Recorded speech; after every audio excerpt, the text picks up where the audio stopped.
1 million Spotify streams sounds like life-changing money, until you realize it can pay less than a part-time supermarket job. Some artists make barely £3,000 from 1 million streams before everybody else takes their cut. And no, that money does not go straight to the artist. By the time labels, managers, producers, publishers, distributors, and taxes finish eating, the singer might end up with enough money for a used laptop and emotional damage. Spotify paid the music industry over $11 billion in 2025 alone. That is roughly the same as buying over 220 million PlayStation 5 games at £50 each. So, if the music industry is swimming in money, why are so many artists still complaining they are broke? Most people think streams work like YouTube views. More plays equals more money. Simple. If an artist gets 100 million streams, people imagine luxury cars, giant mansions, private jets, and somebody named Sebastian pouring sparkling water into crystal glasses. And honestly, fair enough. The numbers sound insane. 100 million is a ridiculous number. That is more people than the entire population of the UK hearing your song. The problem is, streams are not sales. Back in the CD era, fans bought an album once for real money. Now people pay one monthly subscription and stream thousands of songs like it is an all-you-can-eat buffet. Imagine owning a restaurant where customers pay £10, then eat 4,000 chicken wings. That is basically modern streaming economics. Spotify itself even says there is no fixed pay-per-stream number. The payout changes depending on country, subscription type, and contracts. But on average, one stream usually earns around $0.003 to $0.005 before the money gets split. That means roughly £3,000 to £5,000 for 1 million streams. Sounds decent at first, until you remember that almost everybody involved wants a slice. And trust me, the slicing gets aggressive. So where does the money actually go? Let's follow one imaginary £100 generated from streams. First, Spotify keeps around 30%. That money pays for servers, employees, offices, podcasts, and probably very expensive coffee machines. The remaining 70% goes to rights holders. That basically means the people who legally own the music rights. Here is the important part. In many cases, the artist does not fully own those rights. Their record label usually does. Imagine baking a cake, but somebody else owns the recipe, the kitchen, and even the oven. Congratulations, you made music industry cake. Let's say a label takes 50%. Now the artist's £5,000 from 1 million streams instantly becomes £2,500. Then comes management. Managers often take around 10 to 20% because they help run the artist's career. Then producers may get paid, songwriters may get paid, publishers may get paid, lawyers definitely get paid. Somehow lawyers always survive every economic collapse. After taxes and expenses, some artists are left with shockingly little, especially smaller artists who still need to pay rent, videos, marketing, clothes, transport, and studio time themselves. One independent artist with 100,000 Spotify streams complained online that they earned only around $140.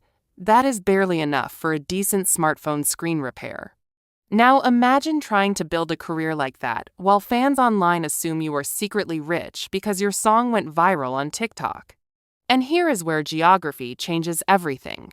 Streams from richer countries usually pay more than streams from poorer countries, because subscriptions cost more there.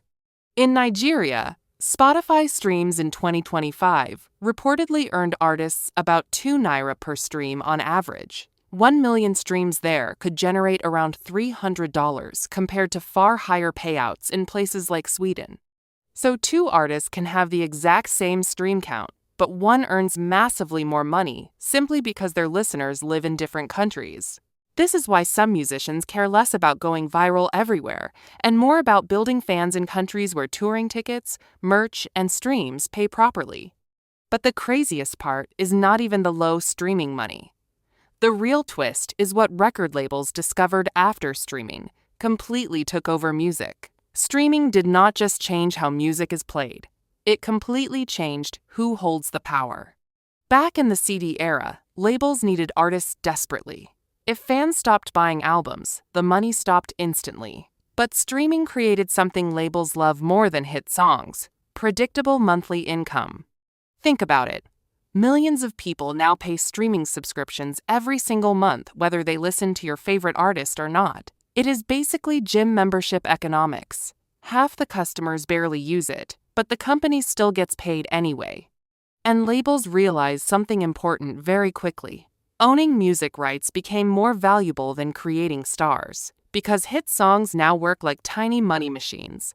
One song can keep generating income for decades while everybody sleeps. That is why companies started buying music catalogs for absurd amounts of money. A catalog simply means ownership of old songs. In 2022, Bruce Springsteen reportedly sold his music catalog for around $500 million.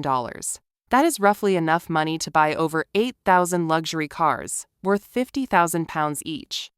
Bob Dylan sold his catalog too. Justin Bieber sold his. Even older artists realized the real gold was ownership, not fame. And suddenly, the music industry started behaving less like entertainment and more like property investing. Songs became assets, just like buildings, or stocks, or that one cousin who borrows money and mysteriously disappears every December. This explains why older songs dominate streaming platforms today.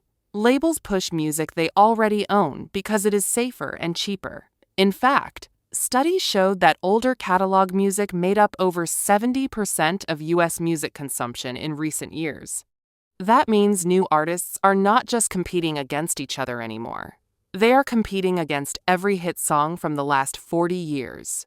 And streaming platforms reward songs people replay constantly: relaxing playlists, nostalgia songs, background music, which is why some artists now focus less on making timeless albums and more on making songs that survive inside playlists.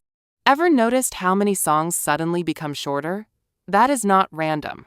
Spotify counts a stream after around 30 seconds of listening, so shorter songs can generate more streams faster because listeners replay them more often. A 3-minute song replayed twice earns more streams than one 6-minute song played once. Same listener, same ears, double the stream count.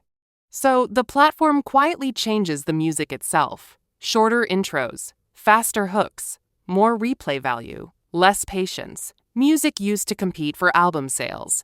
Now it competes for attention spans shorter than microwave instructions. But here is the twist nobody talks about.